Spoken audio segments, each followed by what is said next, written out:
All right, happy Sunday morning, everyone. From City National Arena here downtown Summerlin, Dave Goucher, Shane Hnidy. Great to have you with us for our Golden Knights Morning Skate Report, brought to you by our friends at UMC. So the game doesn't start till 5:30. The time can't tick off the clock fast enough, Shane, for the Golden Knights fans coming off a huge win in Game 3 the other night. We'll get you set for that. We're also going to hear from Golden Knights head coach Pete DeBoer momentarily. He's going to do his morning skate availability. We'll dip into, I'm not sure how much of a morning skate it's going to be, probably heavy optional for the team, of course, getting ready for Game 4 tonight. But, Shane, we were both in the building for Game 3 on Friday, and just a lot to unpack from that game, which we'll do here momentarily. We mentioned Pete DeBoer was on deck. Now he's in the batter's box, the Golden Knights head coach, getting set for Game 4 tonight. What does he do away from the puck that impresses you the most? Recording in progress. You know what? Just an honest 200-foot hockey player. He always makes the right decision with defensive responsibility in mind, and he does it, without it affecting his ability to create offense. It's just a rare gift. Sometimes you get guys that are great defensively, but they do it at the expense of offense. And sometimes you get those offensive players who are great offensively, but they do it at the expense of defense. He's one of those guys that just makes those decisions properly every single time to maximize both offense and defense. And they're a rare breed, and he belongs in that group, and he should win it in my mind. Next question for Pete goes to Justin Emerson, Las Vegas Sun. Hey, Justin. Good morning, Pete. You've outplayed the Avalanche for the better part of 2 games now. How much of the approach in Game 4 is to just kind of do what you've been doing for the last couple of games? Yeah, for sure. Having said that, we've only won 1 game, so there's still a lot of hill to climb here. I think what it's done is given us confidence in what will work for us, and obviously they're going to have a say in that and make adjustments. But we're confident in our game, and that if we get to it for longer periods of time, that we're going to be hard to beat. Next question for Pete today goes to Jesse Granger, The Athletic. Jesse. Hi, Pete. I don't expect you to tell us what your decision is on Ryan Reeves, but I guess I'd just like to ask you, how easy was the decision, or maybe how difficult did the fourth liners make this decision with how well they played the last 2 games? Yeah, we've got tough lineup decisions every night when we're healthy, and obviously, Reeves coming back, and you've got McNabb on the horizon, and Janmark hopefully on the horizon, and Nosek hopefully on the horizon. As a coach, you pray that you're at this point in the playoffs and you have to make tough decisions on your lineup, because that's always a good thing. So we'll make them and put the best group out there to help us win a game. We'll take a brief pause if there's any final questions this morning for Pete. Next, we'll go to David Shane with the Las Vegas Review-Journal. David? Hey, can I just go back to Mark in the Selkie? Why do you think wingers have such a hard time with that award, that it seems to be such a center-dominated award? That's a great question. I think obviously the center matchup, who you're playing against, the best players in the league, for the most part, I would say majority would be centermen. As far as the stars of the league, the McDavids of the world. I think when you're looking at that award, it's always with an eye on who's playing against those best players every night and giving them a hard time or playing them tough defensively. And, a lot of times it's the centerman on the opposing team that gets that type of publicity. And I think you have to be exceptional for a winger to be in that conversation, and that's what Mark is. He's exceptional. Thanks, Pete. Thank you.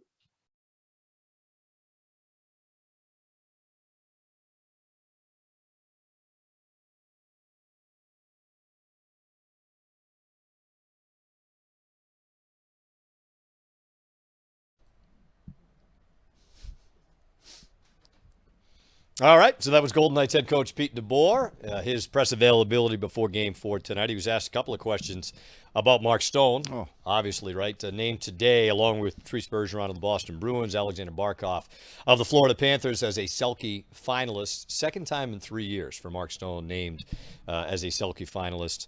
Boy, if he's not due to win it this year, a winger is due to win it this year for the first time in a long time. Well, and you look at what he did. Led the league again in takeaways this year, 61 points. And I think Pete DeBoer touched on that. You know, a guy with that amount of defensive responsibility and awareness, yet it does not hurt him offensively. And that said, he's pretty elite company when you're talking about Patrice Bergeron, who's won the award 4 times. That's the most, along with Bob Gainey.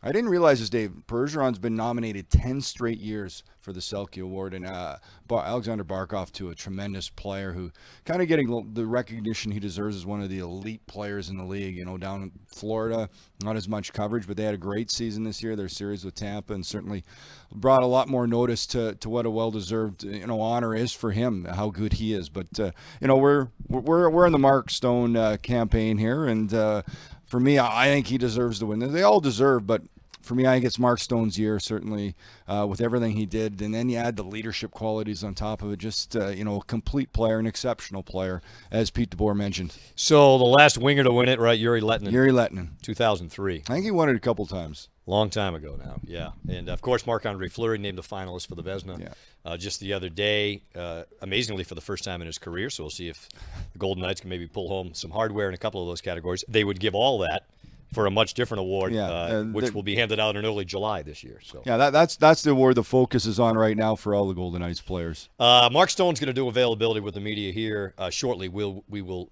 dip into that as well. Send us your questions and let us know where you're watching. Thanks for tuning in today on Twitter, Twitch, YouTube, and Facebook. Jeff checking in from Georgia on Facebook. Allison is in Texas, and we say hello to everyone out there watching, getting ready for this fourth game tonight. So let's go back to Friday, Shane, where please. So a lot of things.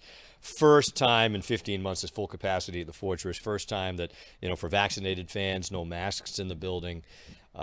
It was just, I don't know if you forget, because even when we were doing the games when there were 12,000, 12,500 in the building for the first round, it was rocking. But, man, you throw another 5,000 people in that building with the energy and the electricity and the importance of that game for the Golden Knights, and they took it to a whole nother level the other night. They certainly did, and I think that's one thing, said these fans, constantly surprise me. When I think there's not another level here at T-Mobile, the Fortress, for the crowd to get going. And, this was, you could tell everybody was excited they were back to full capacity. It was loud, right from the get-go. The game had a few whistles to start, which probably played in the Avalanche favor.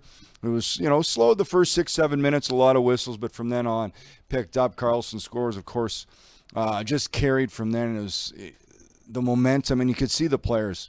Golden Knights now have played 2 complete games against the Avalanche, and Pete DeBoer said they've built confidence because there is a way they need to play against them. They've been able to do it, and they're going to have to continue. That's the challenge, is to continue to take it and even elevate it a little bit more. But a well-played game, and they got what they deserved. They deserved to win this game. Kind of thought they deserved game 2. Fortunately, weren't able to get the win, but came to home ice in the crowd. Can I just say, those 2 goals, Marchessault and then Pacioretty to score it, that goal by Pacioretty is the loudest I've heard that building. Yeah, hands down. And I know they'll reach another level. There's still room to go up. These fans could do it, but wow, the roof just felt like it was going to come right off. Hopefully, there's a lot more big moments in that building here. Big moments bring that on in the spring and the summer. We were standing there watching it, Shane, and I kept. So you go through all thoughts of different ideas of look. They probably deserved a better fate in game 2. Here they are in game 3. They've dominated basically the entire game, and you get to inside the final 6 minutes and still down 2-1. And, these thoughts creep in of, maybe it's just not meant to be because they're 5.5 minutes away from going down 0-3. The Marchessault goal, I don't know if it saved the season, but you can make an argument it's pretty darn close. I guess it remains to be seen. I think William Karlsson said after the game, it remains to be seen just how big it is. But, to get them tied, great read by him to bank it in off Grubauer from below the goal line, and then Pacioretty right after that. Jared Bednar didn't pull any punches, right? In his post-game press conference. He said the last 5 periods we have not even been close and it starts with our best players. We're kidding ourselves if we think we're even where we need to be in terms of being competitive on a night-to-night basis right now. So you'd expect a pushback. Yeah. And just to touch back on what you said about Jonathan Marchessault's goal, you can look back in the first series and say the same thing. That turned the series around, finally getting a goal, getting the confidence for them offensively, and a huge goal by him. Just what I liked about Friday's game from the Golden Knights is they weren't getting the results. They deserved more, outshot them 43-20 at the end of the night, but they didn't come off their game. They didn't get rattled. They stuck with their game plan. They stuck with the pressure. They kept coming at them in waves. 4 lines. We'll touch on the 4th line a little bit later. I don't think they had a shift in the defensive zone all night. Just, that type of grind down, wear down the opposition. They outworked the Avalanche, and they really have. Jared Bednar said it for 5 straight periods, and they're going to need to continue to do it because the Avalanche do have that quick strike, don't need many chances mentality with all their high-end players. It doesn't take much, but they'll need to be ready here tonight. I think it's going to be a bit more challenge, but on home ice, I expect the Golden Knights to be ready to go once again. First loss for Colorado in the playoffs, right? They had run the table 4 straight against the Blues, win the first 2 against the Golden Knights. That big line for Colorado, Landeskog, McKinnon, Rantanen, they combined for 5 goals in game 1. Rantanen had the overtime winner on the power play in game 2. Power play goal for Rantanen in game 3. But, if you look at 5-on-5, Shannon, you kind of made the point. The note that I had here is over the last 2 games, the Golden Knights have outshot Colorado 5-on-5, 72-28. It hasn't been close. No. So I guess the question is, we have Don chiming in on Facebook here, wants to know what the Golden Knights need to do to keep Colorado on their toes, or maybe a better way to put it, just kind of keep those big guys at bay again here tonight. Oh, I think it's a lot more of the same, and then still having the awareness of when they're on the ice. So, there's such a minuscule area for error for the Golden Knights with that line, because you can play them perfectly, but all it takes is one bad shift where you have a quick turnover and they transition the other way. They can put it in the back of the net in a hurry. But I think for the Golden Knights, it's more that energy, that wave they had where everybody buys in. They play the right way, and they just continue to come at the Colorado Avalanche. I think force them to defend. And a lot of that is through the neutral zone. You've got to really be smart. Now you got to come with speed. You've got to try and slow down. So you need your forwards coming back, your D with the right gap, trying to cut off plays quickly before that line or those top players from Colorado can really come at you with a tremendous amount of speed, because they all have it. And I think Vegas has done that by just pushing pucks behind, forcing the Avalanche to continually to go back, to play in their end, to grind it out. And we saw that with, Brown, Colasar, Carrier, so many good shifts of just, even if they didn't get a shot, just forcing them to play in their own end. And that tires out a team. You don't want to defend. It's no fun. It'd be interesting tonight for Pete DeBoer. So he mentioned yesterday, used the word, he's happy that Ryan Reeves is available. He didn't say, nor will really any coach this time of year, good luck finding out who's in and who's out, right?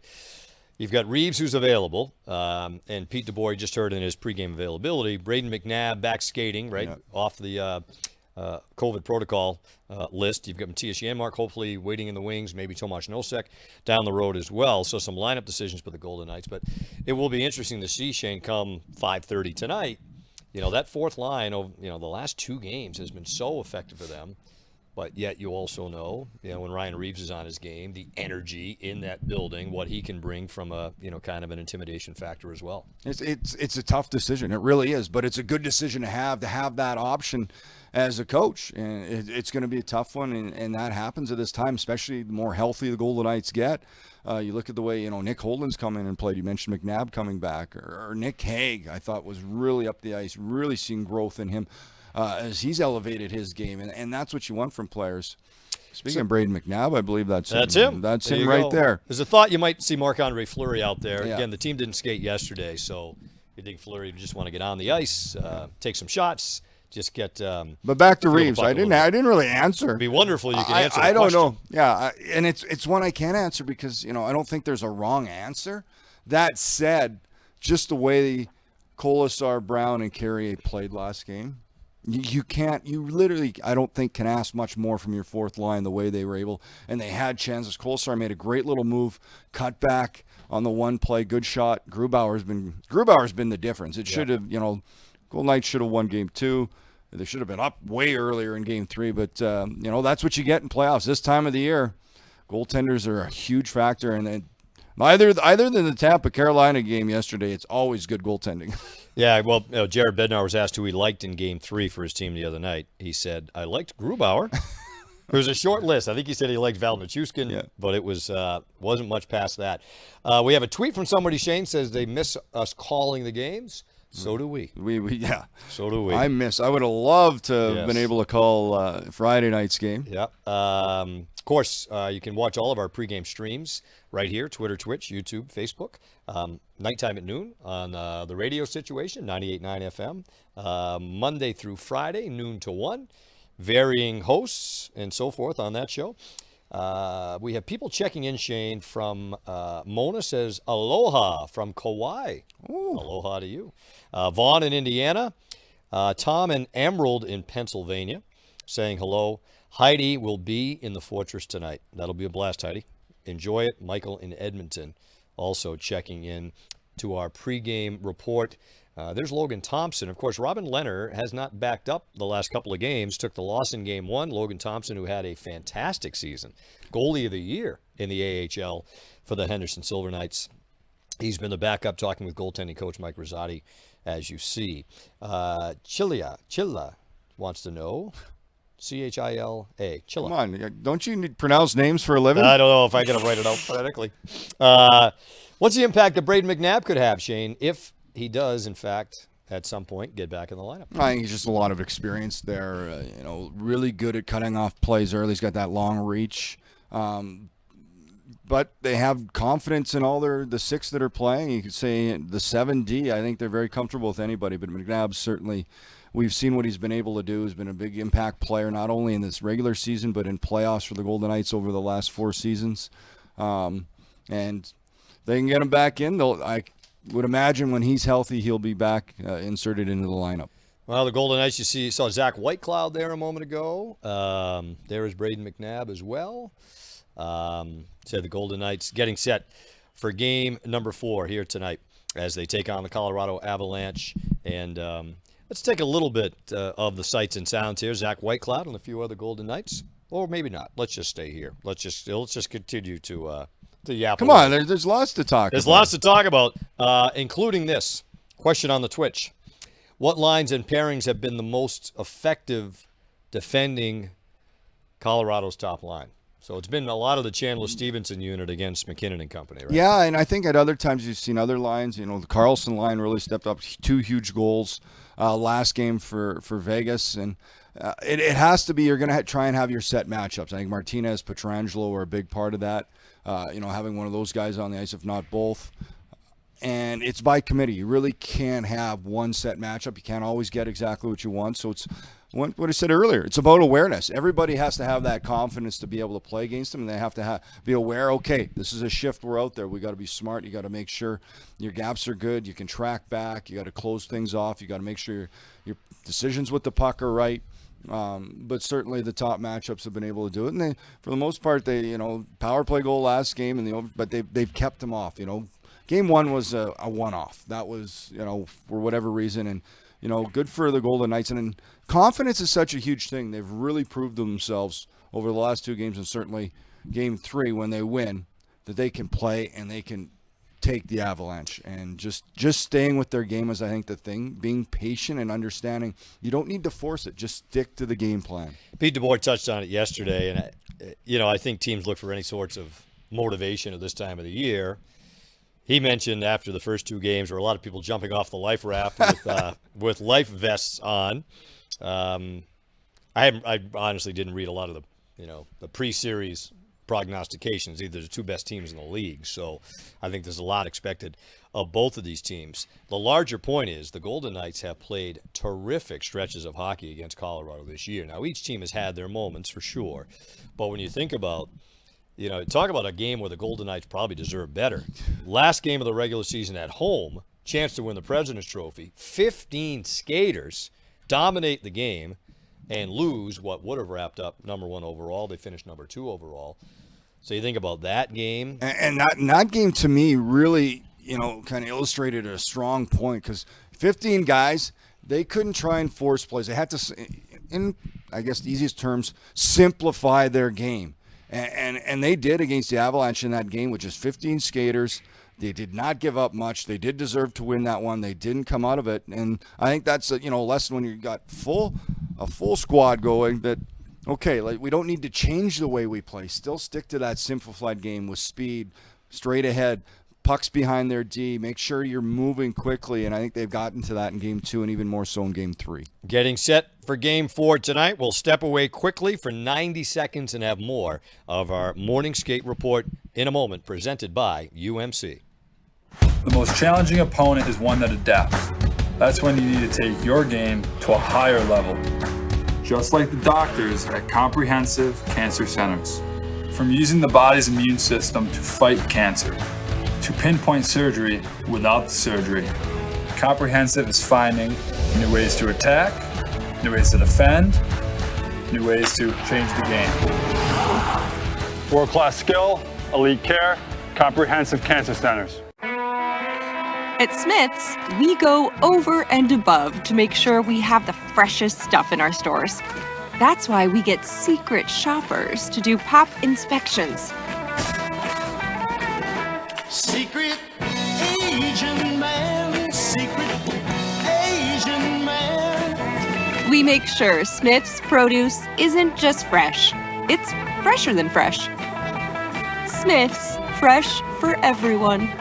Dollar Loan Center has been Nevada's community short-term lender for over 20 years. And DLC is thrilled to announce that we are now the official short-term lender of the Vegas Golden Knights and Henderson Silver Knights. And we are taking it up a notch with a brand new location, and this one is 200,000 square feet. We are proud to have the Silver Knights call the Dollar Loan Center its new home. And yes, we'll even have an activation center in our amazing new Henderson Arena.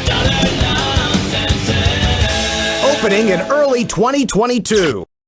Great to have you with us here on this Sunday morning. A word from our partners at City National Arena. Of course, City National Bank, City National Bank, the official bank of the Vegas Golden Knights. We are sitting in City National Arena here downtown Summerlin. The Golden Knights, as you can see in this, they call it a 2-box. Fancy name for 2-box. 2-box. What else would you call it? Well, you're giving the TV terms. Yep. Some of the Golden Knights out there going through the paces, getting set for the fourth game tonight between the Golden Knights and the Avalanche. Colorado wins the opener, going away. Of course, the Golden Knights were coming off that emotional Game 7 win against Minnesota. Did not have it at all. Much better in Game 2 in Colorado.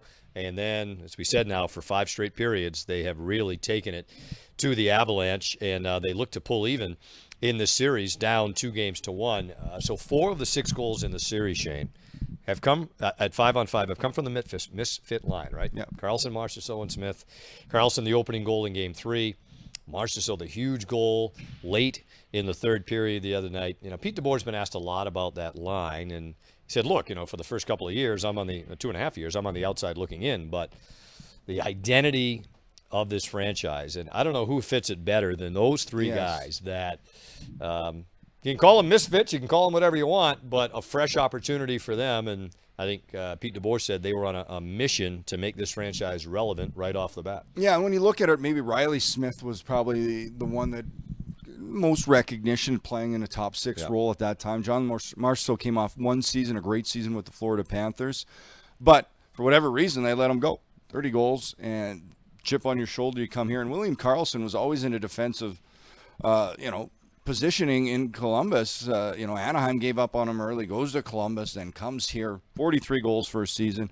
And we know what that line did. So, yeah, they certainly really are kind of, a great example of that misfit and of, chip on the shoulder, prove everybody wrong. And they consistently have been able to do it. And nothing more than they love doing it on the line together, the 3 of them, just the chemistry that they have had since day one. We've seen them move apart, but what game was it in year 1? Come on, Dave. You probably have the 7th game against St. Louis. 7th game against St. Louis when William Karlsson scored his first of 43 in that season 1.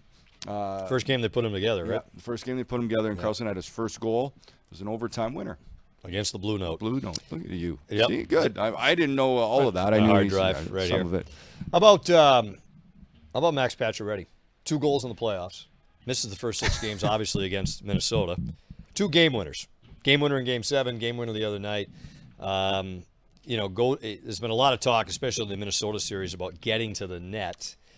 2 of the 3 goals. Well, all 3. All 3. So I wanted to touch They're about that. all in tight in the third game on Friday. So you watch Philip Grubauer play, and you can go around the league. The way Fleury's played, Carey Price, Vasilevsky, although not said yesterday, Tuukka Rask, Varlamov, any of these goalies, they are in the zone. If they're going to see the shot, they're going to make the save. They just, so positionally sound. You've got the top goalies in the league right now performing at their highest level. You've got to get to the net. And you look at the way the goals. Carlson goal shot, able to get a rebound, fight for that loose puck, no chance for Grubauer. Marchessault, a little quick transition. He was able to get behind, but the first save, but then sticks with it. Just throws it at the net from behind. And that is a bank play. That is a set play by Marchessault, good heads-up play. But it's not, you're going in, deking, making a move. Pacioretty had a breakaway. Grubauer made a great save. And then the last goal, just back to the point, to the net, tip in.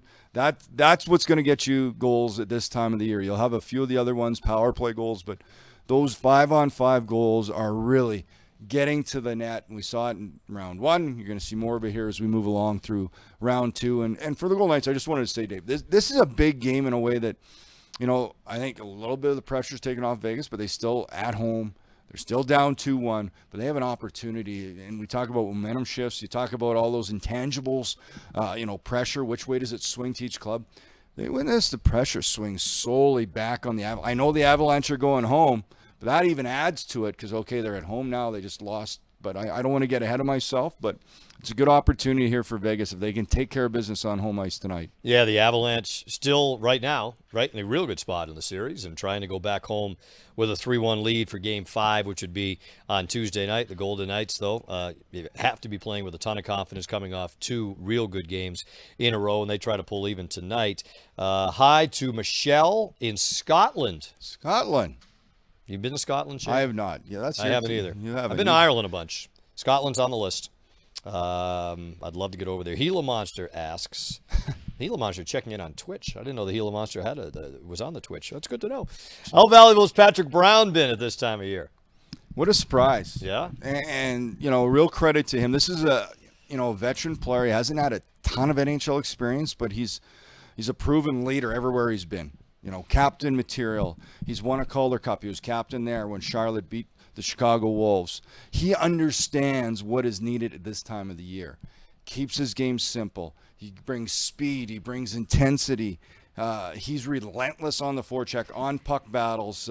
I have been very impressed with what Patrick Brown has been able to bring to the Golden Knights. When they need it with Nosek coming out of the lineup, he usually is that fourth line center. Patrick Brown has just done a great job, and I think it just speaks to the character he is as a player, the leadership he has, and just an understanding at this time of the year how the game needs to be played.